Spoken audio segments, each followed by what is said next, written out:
मैं तुम्हें कुत्ते से बदतर मौत मारूंगा। बेहतर यही है कि मेरी बात पर यकीन कर लो। यही बात मैं तुमसे भी कह रहा हूँ डैगर। अगर तुम्हें मुझ पर भरोसा नहीं तो बेशक मुझे गोली से उड़ा दो। अगर मैं बच गया तो फिर मैं तुम दोनों का अंजाम बेहद भयानक होगा।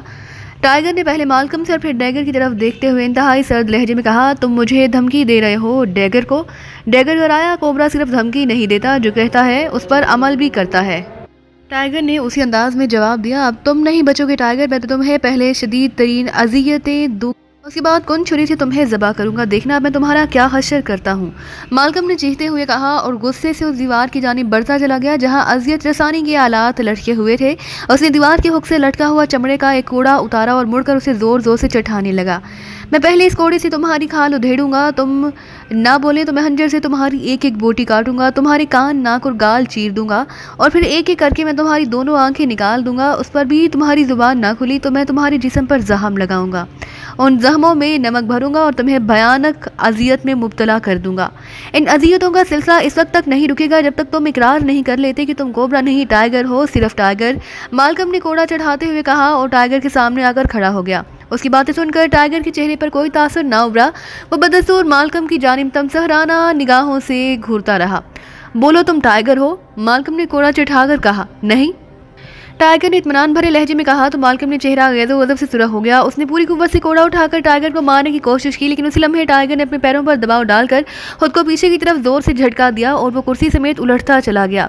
मालकम का मारा हुआ कोड़ा उसके ऊपर से गुजरकर घूमता चला गया। उससे पहले कि मालकम, डैगर और हेनरी कुछ समझते, अचानक टाइगर ने खुद को कुर्सी समेत पलटाया और फिर वो यकलाहत कुर्सी समेत उठकर हवा में बुलंद हुआ और उसकी कुर्सी तेजी से घूमती हुई मशीन गन ब्रादर हेनरी की तरफ आई। वो पूरी कुव्वत से हेनरी से टकराया और हेनरी समेत गिरता चला गया। टाइगर और मालकम उछलकर पीछे हट गए। टाइगर मुंह के बल हेनरी की तरफ आया। पीछे पलटकर गिरते ही रस्सियां ढीली हो गई। उसने हेनरी की तरफ छलांग लगाई तो उसका एक हाथ भी रस्सी की बंदिश से निकल आया। हेनरी ने टाइगर को देखा तो टाइगर उछलकर साइड पर गिरा, लेकिन इतनी देर में वो हेनरी से उसकी मशीन गन छीन चुका था। साइड पर गिरते ही उसने मशीन गन सीधी की और फिर कमरा मशीन की गड़गड़ाहट, टटराहट और हेनरी के हौलनाक चीहों से गूंज उठा। अभी हेनरी की चीखें खत्म भी ना हुई थी कि मालकम जो खुद को संभाल कर कोड़ा लिए दंदनाता हुआ टाइगर की तरफ बढ़ रहा था। टाइगर ने मशीन गन का रुख उसकी तरफ करके ट्रैगर दबा दी और मालकम चीखता हुआ किसी लट्टू की तरह घूमता हुआ फर्श पर गिरकर चंद लम्हे तड़पने के बाद साकत हो गया। खबरदार हरकत की तो तुम भी नहीं बचोगे, टाइगर कराया। ये सब कुछ इतनी तेजी से हुआ कि डैगर साकत सा होकर रह गया। टाइगर की बात सुनकर वो काम कर रह गया। ये सब कैसे हो गया? तुम जादूगर हो? डैगर ने हकलाते हुए कहा। टाइगर ने उसकी बात का कोई जवाब ना दिया। उसने ढीली रस्सियों से अपना दूसरा हाथ निकाला और फिर अपने जिस्म पर बंदी बाकी ईमानदार रस्सियां खोलकर उठकर खड़ा हो गया। अकल इस्तेमाल करने के लिए किसी जादू की ज़रूरत नहीं होती, टाइगर ने कहा। लेकिन तुमने उन दोनों को क्यों मार दिया? डैगर ने मालकम और हेनरी की लाश देखते हुए कहा। अगर मैं उन्हें ना मारता तो ये मुझे मार देते और तुम भी इसी मकसद के लिए मुझे यहाँ लाए थे, तो क्या तुम मुझे भी हलाक कर दोगे? हाँ, तुम जैसे लोग पीठ पीछे वार करते हैं और मैं ऐसे लोगों पर कोई भरोसा नहीं करता। और फिर पहल तुम्हारी तरफ से हुई है, इसलिए मैं तुम्हें कैसे जिंदा छोड़ सकता हूँ? क्या तुम मुझे माफ़ नहीं कर सकते? डैगर ने खौफ भरे लहजे में कहा। उसका खौफ असल था। टाइगर के हाथ में मशीन गन थी और वो इसी मशीन गन से उसके सामने उसके दो साथियों को हलाक कर चुका था, इसलिए उसका खौफजदा होना फितरी बात थी। एक शर्त पर मैं तुमसे रियायत कर सकता हूँ, टाइगर ने कुछ सोचकर कहा। किस शर्त पर? तुम मुझे तुम्हारी हर शर्त मंजूर है। तुम चाहो तो मैं तुम्हें अपनी जान के बदले में मुंह मांगी रकम देने को तैयार हूँ।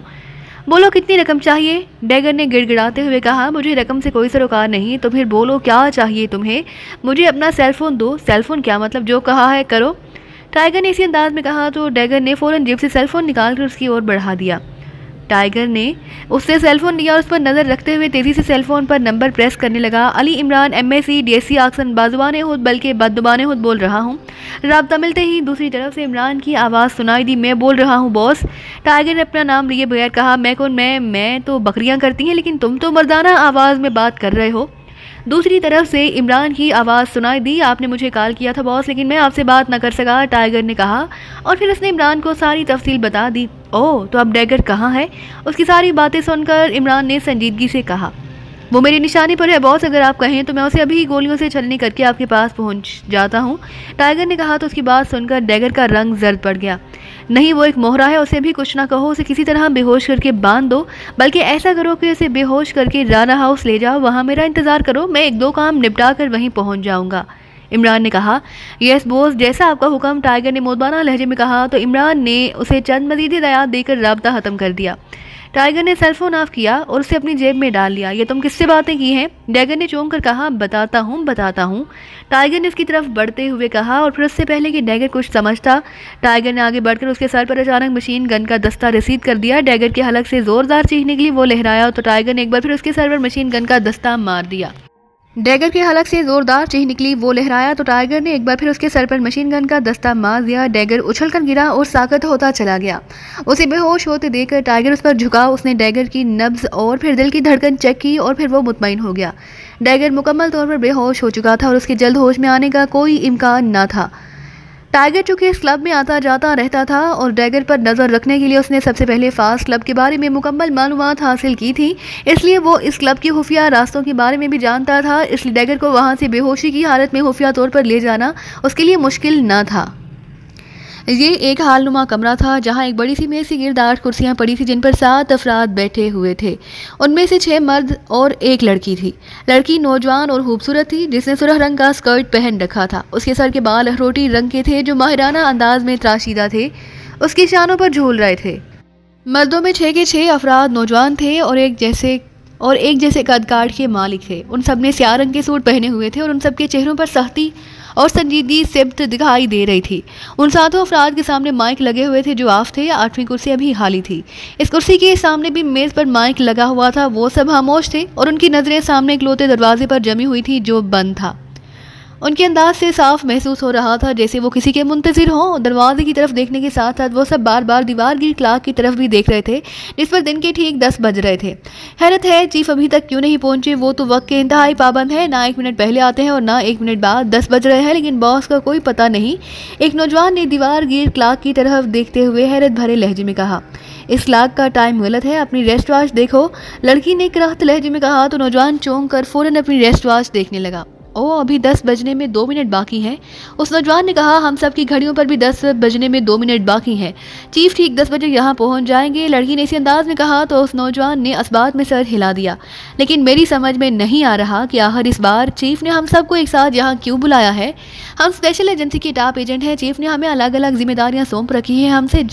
हमसे जब भी मीटिंग होती है तो सबसे अलग अलग और इंतहाई खुफिया होती है। जब इस एजेंसी को कायम किया गया था तब हम सब एक साथ यहाँ जमा हुए थे। उसके बाद कई माह बाद हम यहाँ इकट्ठे नजर आ रहे हैं। चीफ ने कभी मुश्तरका मीटिंग नहीं बुलाई, फिर आज क्यों?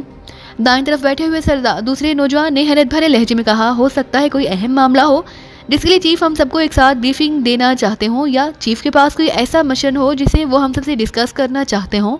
तीसरे नौजवान ने कहा। लेकिन वो मिशन क्या हो सकता है? चौथे नौजवान ने कहा। हमें क्या मालूम, हम भी तुम्हारी तरह चीफ के कार पर जहाँ पहुंचे हैं। उन्होंने हमसे अलग अलग मुलाकात की कोई बात नहीं की। लड़की ने बुरा सा मुंह बनाकर कहा। तुमसे तो बात करनी ही फजूल है, हर वक्त गुस्से में ही रहती हो। उस आदमी ने मुंह बनाकर कहा। मैं अपने काम से काम रखती हूँ समझे तुम, और मेरे मुंह लगने की कोशिश मत करना वरना पछताओगे। उस लड़की ने गरा कर कहा। क्या कर लोगे तुम, बोलो। उस आदमी ने भी गुस्सीले लहजे में कहा। चुप करो तुम दोनों, चीफ के आने का वक्त है। अगर चीफ ने तुम दोनों को एक दूसरे से लड़ते देख लिया तो वो तुम दोनों को ही गोली मार देगा। बाईं तरफ बैठे हुए नौजवान ने तेज लहजे में कहा तो लड़की जिसे कुछ कहने के लिए मुंह खोला था चुप हो गई, लेकिन वो तेज नजरों से उस नौजवान को घूर रही थी। नौजवान भी उसे गुस्सीली नजरों से घूर रहा था। हम टॉप एजेंट्स हैं और स्पेशल एजेंसी के लिए काम करते हैं। जब चीफ ने हर एक को अलग अलग जिम्मेदारियां सौंप रखी हैं तो फिर एक दूसरे से आपस में लड़ने या उलझने की क्या ज़रूरत है? उस नौजवान ने कहा जिसने उन दोनों को समझाया था। मुझे किसी से कोई मतलब नहीं, लेकिन मैं जब से यहाँ आई हूँ ये मुसलसल मुझे घूर रहा है जैसे उसने कभी कोई लड़की देखी ना हो। लड़की ने उसीले लहजे में कहा। मुझे किसी से कोई मतलब नहीं, वहम है तुम्हारा। तमाम लड़की हो, तुम में कोई सुरहाब के पर नहीं लगे हुए जो मैं तुम्हें घूरूंगा, समझी तुम? उस नौजवान ने गुस्से से कहा। फिर शुरू हो गए तुम? तीसरे नौजवान ने कहा। इससे कहो कि चुप रहे, मैं खामोश रहने वाली लड़की नहीं। जो मुझसे बात करता है मैं उसे भरपूर जवाब देती हूँ। लड़की ने गरा कर कहा। रोहित, अब तुम नहीं बोलोगे? तीसरे नौजवान ने कहा। शीतल से भी बोलो कि अब ना बोले। रोहित ने कहा। ठीक है, मैं नहीं बोलूंगी, लेकिन अब तुम मेरी तरफ ना देखना वरना अब मैं कुछ कहे बगैर तुम्हारी आंखें नोच लूंगी। शीतल ने कहा। उसकी बात सुनकर रोहित भड़क उठा। इससे पहले कि वो कुछ कहता उसी लम्हे कमरे का दरवाज़ा खुला और एक अधेड़ उम्र आदमी अंदर दाखिल हुआ। उस आदमी को अंदर आते देखकर रोहित और बाकी सब आदमी चौंक पड़े। रोहित फौरन अपनी कुर्सी पर बैठ गया। आने वाले अधेड़ उम्र ने उन सब के बरक्स सफ़ेद सूट पहन रखा था। उसके सर पर फ्लैट हेड था और उसके हाथ में सोने की मोठ वाली एक छुरी थी जिसे टेकता हुआ वो आगे बढ़ रहा था। अधेड़ उम्र आदमी का चेहरा काफ़ी बड़ा था और उसके चेहरे पर सुरही ही सुरही दिखाई दे रही थी। उसे देखकर वो सब फौरन एहतरामन उठकर खड़े हो गए। अधेड़ उम्र आदमी एक टांग से लंगड़ा कर चल रहा था, जैसे उसकी टांग में नुक्स हो। वो आहिस्ता आहिस्ता चलता हुआ हाली नशीस की तरफ आ गया। बैठो, उसने कहा और खुद भी अपनी कुर्सी पर बैठ गया। छड़ी उसने कुर्सी के साथ लगाकर खड़ी कर दी। उसके बैठने के बाद वो सब अपनी अपनी कुर्सी पर बैठ गए। मैंने मुश्तरका मीटिंग एक अहम मकसद के लिए बुलाई है। स्पेशल एजेंसी को हाई अथॉरिटी की तरफ से हमें एक अहम मिशन सौंपा गया है, जिसके लिए मुझे स्पेशल एजेंसी के 1-2 एजेंटों की नहीं बल्कि 7 एजेंटों की ज़रूरत है, इसलिए मैंने तुम्हें यहाँ बुलाया है। अधेड़ उमर ने कहा, जो स्पेशल एजेंसी का चीफ था। यस चीफ, उन सब ने एक साथ कहा। तुम सब के अलग अलग सेक्शन बनाए गए थे और हर सेक्शन को अलग अलग टास्क दिया गया था। चीफ ने कहा, यस चीफ, लेकिन अब मैं तुम सबको एक सेक्शन में जम कर रहा हूँ। चीफ ने कहा तो वो सब चौंक पड़े। एक सेक्शन क्या मतलब? अब हम सबको एक साथ इकट्ठे काम करना है। शीतल ने कहा, हाँ, टॉप सेक्शन स्पेशल टास्क के लिए बुलाया गया है, जो तुम सब मिलकर ही पूरा कर सकते हो। ऐसा कौन सा स्पेशल टास्क है चीफ के आपने हम सबको एक ही सेक्शन में जम कर दिया है? एक नौजवान ने कहा, जिसका नाम विक्रम था। आनंद। चीफ ने विक्रम की बात को नज़रअंदाज करते हुए 7वीं कुर्सी पर बैठे हुए नौजवान की तरफ देखते हुए कहा। तो आनंद फौरन उठकर खड़ा हो गया। अपने साथियों को बताओ कि टॉप 0 फाइल क्या है और तुमने उसे कैसे और कहां से हासिल किया। यस चीफ, आनंद ने कहा, शुरू हो जाओ। चीफ ने कहा, मुझे चंद हाथ जराए से पाकिस्तान से रिपोर्ट मिली कि पाकिस्तान का एक साइंसदान है जिसका नाम डॉक्टर एहसानुल्लाह है। उसने अपनी एक प्राइवेट लेबॉरेटरी बनाई हुई थी जहां वो अपने चंद हाथ साथियों के साथ पाकिस्तान के लिए इजादात करता था। डॉक्टर एहसानुल्लाह के बारे में हमारे पास तफसीलात मौजूद थी कि वो इंतहाई ज़हीन और कामयाब साइंसदान है। इस साइंसदान के बारे में मुझे ये भी पता चला कि इन दिनों ये साइंसदान इंतहाई यूनिक और नए तर्ज का मिसाइल बनाना चाहता है, जिसे उसने टॉप 0 का नाम दिया। वो काफ़ी अरसे से इस मिसाइल पर काम कर रहा था। जब उस मिसाइल के बारे में इंतहाई खुफिया मालूमात हासिल की गई तो पता चला कि डॉक्टर एहसान टॉप 0 नामी जिस मिसाइल पर काम कर रहा है उस जैसा मिसाइल पूरी दुनिया में नहीं। अगर डॉक्टर एहसान ये मिसाइल बनाने में कामयाब हो जाता तो फिर पाकिस्तान की दफाई ताकत न सिर्फ काफिरिस्तान बल्कि पूरी दुनिया से बढ़कर रह जाएगी। पाकिस्तान टॉप सुपर पावर्स में शुमार होना शुरू हो जाएगा, जो काफिरिस्तान समेत क्रीमिया, इसराइल और पाकिस्तान दुश्मन ममालिक को किसी भी सूरत में मंजूर नहीं था। इसलिए आला हकाम ने स्पेशल एजेंसी को टास्क दिया कि डॉक्टर एहसान को फ़ौरन हलाक कर दिया जाए। चीफ ने ये टास्क मुझे दिया और मैंने खुफिया तौर पर पाकिस्तान पहुंचकर डॉक्टर एहसान की तलाश शुरू कर दी। लेकिन पाकिस्तान ने डॉक्टर एहसान को इंतहाई खुफिया ठिकाने पर मुंतकिल कर दिया। कई माह की मुसलसल मेहनत और भाग दौड़ के बावजूद मुझे डॉक्टर एहसान का कोई सुराग ना मिला। मैंने चंद मुकामी ग्रुप्स को भी उस काम पर लगाया, लेकिन डॉक्टर एहसान के बारे में कुछ इल्म ना हो सका, चूँकि हमें इस ढूंढने में काफ़ी वक्त लग गया। इस दौरान डॉक्टर एहसानुल्लाह ने ना सिर्फ मिसाइल का फार्मूला मुकम्मल कर लिया बल्कि मिसाइल बनाकर उस मिसाइल का बाकायदा तजुर्बा किया गया, जो 100% कामयाब तजुर्बा था। इस तजुर्बे की बदौलत हमें पता चला था कि डॉक्टर एहसान टॉप 0 मिसाइल का फार्मूला मुकम्मल कर चुका है और जल्द ही पाकिस्तान टॉप 0 मिसाइल बनाना शुरू कर देगा। चनाचे एक बार फिर डॉक्टर एहसान की तलाश शुरू हुई, लेकिन नतीजा वही ढाक की 3 पात रहा। चीफ ने मुझे वापस बुला लिया, लेकिन मैंने हार नहीं मानी। मैंने पाकिस्तान में जिस ग्रुप के साथ काम किया उन्हें इस बात पर मामूर कर दिया कि वो डॉक्टर एहसानुल्लाह की तलाश जारी रखे। इस ग्रुप का नाम ग्रेट सिंडिकेट है, जिसके चीफ का असल नाम हेराल्ड है, लेकिन वो पाकिस्तान में डैगर के नाम से क्लब चला रहा है। डैगर से मैंने वादा किया कि अगर वो मुझे डॉक्टर एहसानुल्लाह तक पहुंचा देगा या उसका फार्मूला मुझे ला कर दे देगा तो मैं उसे माला माल कर दूंगा। मैंने उसे $10 लाख देने का वादा किया, जो उसके लिए इंतहाई अहमियत रखते थे। चुनांचे वो मेरे वापस आ जाने के बावजूद काम करता रहा और फिर आनंद ने मुसलसल बोलते हुए कहा और फिर खामोश हो गया। और फिर क्या? शीतल ने कहा। बाकी सब भी इंतहाई दिलचस्पी और गौर से आनंद की बातें सुन रहे थे। फिर आखिरकार डैगर ने डॉक्टर एहसानुल्लाह को ढूंढ निकाला। आनंद ने कहा तो वो सब उछल पड़े, good show, really good show. फिर तीसरी कुर्सी पर बैठे हुए नौजवान ने कहा, जिसका नाम शंकर था। तो आनंद ने उन्हें तफसील बतानी शुरू कर दी कि डैगर के साथ ही मार्स ने किस तरह से डॉक्टर एहसानुल्लाह की बेटी का सुराग लगाया और किस तरह वो डॉक्टर एहसानुल्लाह की रिहाइशगाह और रिहाइशगाह के नीचे खुफिया लेबॉरेटरी तक पहुंचा था और उसने किस तरह डॉक्टर एहसान से टॉप 0 मिसाइल के फार्मूले की फ़ाइल हासिल की थी। Well done. तो क्या डैगर ने फ़ाइल तुम्हें पहुंचा दी? 5वीं कुर्सी पर बैठे हुए नौजवान, जिसका नाम विजय था, मुसरत भरे लहजे में पूछा। हाँ, फ़ाइल हासिल करते ही डैगर ने उसे फौरी तौर पर एक खसूसी ज़रिए से काफिरिस्तान भेज दिया और मैंने उसे वसूल कर लिया। आनंद ने कहा तो फिर अब मसला क्या है? फ़ाइल अगर हमें मिल गई है तो मार्स ने डॉक्टर एहसानुल्लाह को हलाक कर दिया है तो बात ख़त्म। जब डॉक्टर एहसानुल्लाह जिंदा नहीं रहा, उसका फार्मूला हमने हासिल कर लिया, तो पाकिस्तान कैसे इस मिसाइल पर काम कर सकेगा? अब तो हम जब चाहें डॉक्टर एहसानुल्लाह के फार्मूले पर काम कर सकते हैं और टॉप सुपर पावर पाकिस्तान की बजाय काफिरिस्तान बन जाएगा। रोहित ने कहा। हाँ, ये सब तो है, लेकिन एक मसला है। चीफ ने कहा। कैसा मसला? शीतल ने चौंक कर कहा। बाकी सब भी चौंक कर चीफ की तरफ देखने पर मजबूर हो गए। पाकिस्तान सीक्रेट सर्विस क्या मतलब? शीतल ने कहा। आनंद ने कोशिश की कि वो ये सारा काम खामोशी से करे। जब तक ये पाकिस्तान में था तब तक उसने इंतहाई एहतियात से काम कर लिया और पाकिस्तान सीक्रेट सर्विस को भनक भी ना पड़ने दी कि काफिस्तानी स्पेशल एजेंसी का कोई एजेंट पाकिस्तान में मौजूद है। अब भी ऐसा ही चल रहा था, लेकिन जिस तरह से मास ने डॉक्टर एहसानुल्लाह को हलाक करके उससे फार्मूला हासिल किया है और अपने पीछे बहुत से निशान वहाँ छोड़ आया है, डॉक्टर एहसानुल्लाह की हलाकत का सुनकर यकीनन दूसरी एजेंसियों के साथ पाकिस्तान सीक्रेट सर्विस भी हरकत में आ जाएगी। और जैसे ही उन्हें पता चलेगा कि ये काम मास का है और मास डैगर के लिए काम करता है तो वो डैगर तक पहुंच जाएंगे।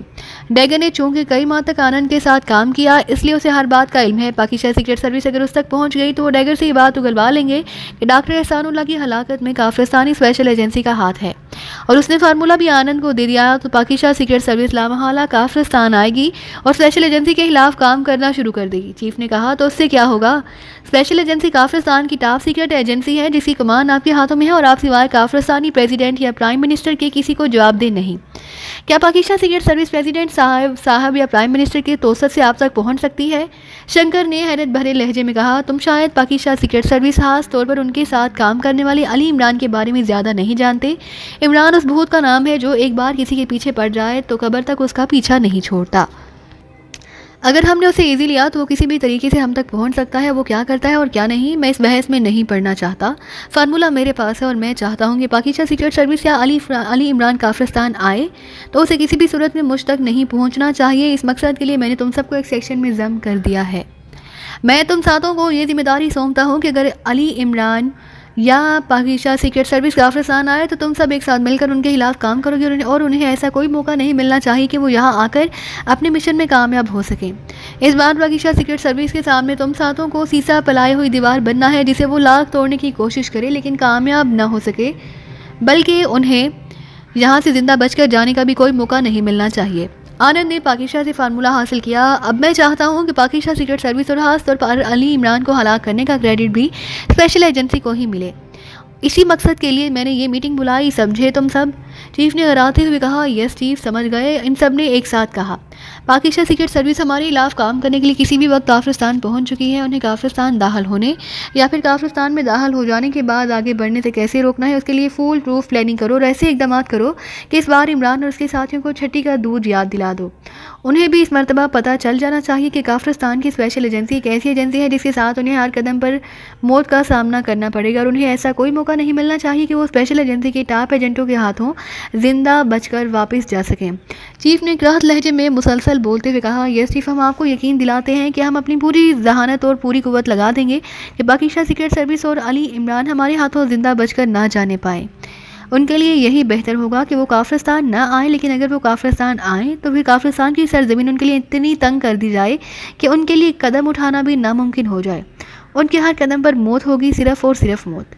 शीतल ने इंतहाई सख्त और ठोस लहजे में कहा। यस, ऐसा ही होना चाहिए और चूंकि मैंने तुम सबका टॉप सेक्शन कायम किया है इसलिए सेक्शन का एक इंचार्ज भी होना ज़रूरी है। इसमें कोई शक नहीं कि तुम सब बेहद ज़हीन, ताकतवर और बहादुर हो। फौरी फैसला करना और दुश्मनों के खिलाफ फास्ट सेक्शन करके उन्हें नीस्तो नाबूद करना तुम सबका हासा है।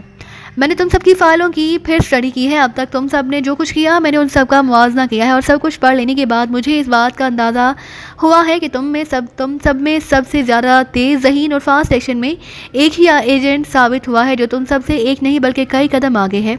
इसलिए मैं टॉप सेक्शन का उसी एजेंट को इंचार्ज मुकर्रर करना चाहता हूँ। चीफ ने कहा। यस चीफ, कौन है वो एजेंट जिसने बाकी सब एजेंटों को मात दी है? विक्रम ने आंखें चमकाते हुए कहा। वो जो कोई भी है उसका नाम अभी तुम सबके सामने आ जाएगा और ये मेरा आर्डर है कि तुम इंचार्ज के अहकामात की तामील और इज्जत इसी तरह से करनी होगी जैसे तुम मेरी करते हो। समझ गए तुम? यस चीफ, आप हम में से जिसे भी टास्क सेक्शन का इंचार्ज बनाएंगे हम उसकी आप जैसे ही रिस्पेक्ट करेंगे। शीतल ने मोदबाना लहजे में कहा।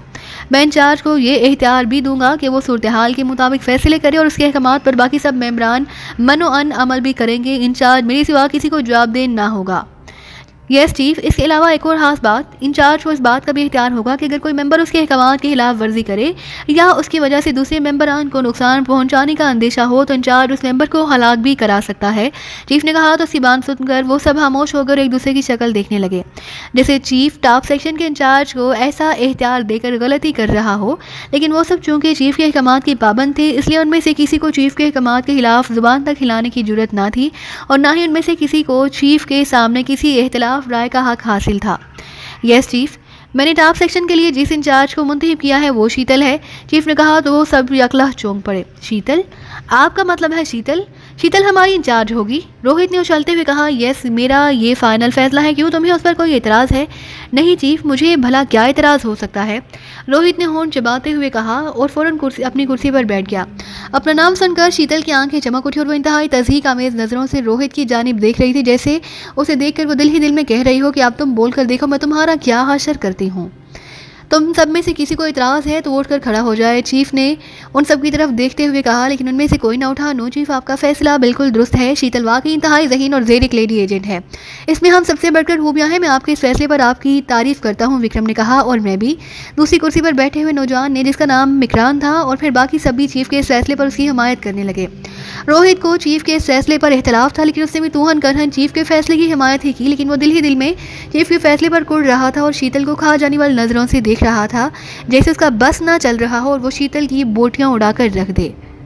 तो ठीक है, मीटिंग खत्म, तुम सब बैठो और शीतल के साथ तय करो कि क्या करना है। तुम सबसे मशवरों के बाद हतमी फैसला शीतल का होगा, क्योंकि ये टॉप सेक्शन की बाएख्तियार इंचार्ज है, इसलिए तुम उसे सिर्फ शीतल की बजाय मादाम शीतल कहोगे। चीफ ने कहा तो उन सब ने इस्बात में सर हिला दिया और चीफ उठकर खड़ा हो गया। उसके उठते ही वो सब भी उठकर खड़े हो गए। चीफ छड़ी टेकता हुआ आहिस्ता आहिस्ता उसी दरवाजे की तरफ बढ़ता चला गया जिससे वो आया था। जब वो मीटिंग हॉल से निकलकर बाहर चला गया तो शीतल एक झटके से उठकर खड़ी हो गई और उसे देखकर वो सब भी उसके एहतराम में उठकर खड़े हो गए। बैठो, चीफ ने मुझे टॉप सेक्शन का इंचार्ज बनाया है, लेकिन उसके बावजूद मैं चाहती हूँ कि मैं टॉप सेक्शन के इंचार्ज की हैसियत से नहीं बल्कि दोस्तों की तरह तुम सबको हैंडल करूँ, ताकि किसी को मेरे अहकामात को मजबूरन कबूल ना करना पड़े। हम सब एक दूसरे के दोस्त बनकर काम करेंगे, जिससे हमारा सेक्शन और ज़्यादा मजबूत और ताकतवर होगा। ऐसा मजबूत और ताकतवर कि इमरान और उसके साथी तो क्या, दुनिया की कोई ताकत हमें तोड़ नहीं सकेगी। शीतल ने सिलसिला कलाम का आगाज़ करते हुए कहा, और हम आपके हर कदम पर आपके साथ होंगे मादाम शीतल, विक्रम ने कहा। तो शीतल के होंठों पर मुस्कुराहट आ गई। वो रोहित को देख रही थी। तुम क्या कहते हो? शीतल ने रोहित की तरफ देखते हुए कहा। चीफ का हुक्म है, इसलिए मजबूरी है। रोहित ने एक तवील सांस लेते हुए कहा, नहीं, मैं चाहती हूँ कि तुम किसी मजबूरी से नहीं बल्कि दिल से मेरा साथ दो, मेरे दोस्त बनकर, मेरे साथी बनकर। हमारे दरमियान ऐसी दोस्ती हो जिसमें दुनिया की कोई ताकत दरार ना डाल सके। शीतल ने कहा, ओके, मुझे मंजूर है। रोहित ने मुस्कुराते हुए कहा, गुड, ये हुई ना बात, शीतल ने मुस्कुराकर कहा।